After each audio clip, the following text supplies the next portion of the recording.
मंडळी, हे आहे हॉटेल अतिथी. मारुती मंदिर पासून अगदी 5 मिनिटांवर आणि सावरकर नाट्यगृहापासून अगदी 2 मिनिटांवर.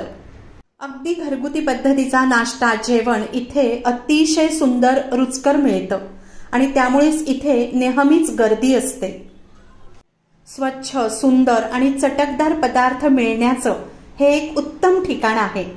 पोहे, पायनॅपल शिरा, इडली, मेंदूवडा, थालीपीठ, कोथिंबीर वडी, मिसळ, बटाटावडा, रस्सावडा, दहीवडा, साबुदाणा वडा, समोसा. मला इथली मिसळ खूप आवडते. मिसळ बस. Thank you thank you. सर्वात महत्त्वाचं म्हणजे इथली सर्व्हिस. तुम्हाला जाऊन बसल्यावर फार वेळ वाट पाहावी लागत नाही. इथे घरगुती पदार्थ बरेच मिळतात. वेगवेगळ्या प्रकारचे लाडू, चकली, कडपोळी, आलेपाक आणि येथील तांबूल तर खूप प्रसिद्ध आहे. तुम्ही नक्की टेस्ट करून बघा. डाळीचा हलवा अप्रतिम असतो. सरपोतदार दादांची प्रेमळ सर्व्हिस, त्यांचा उत्तम स्टाफ, सात्विक अन्न मिळण्याचं ठिकाण म्हणजेच हॉटेल अतिथी. थँक्यू.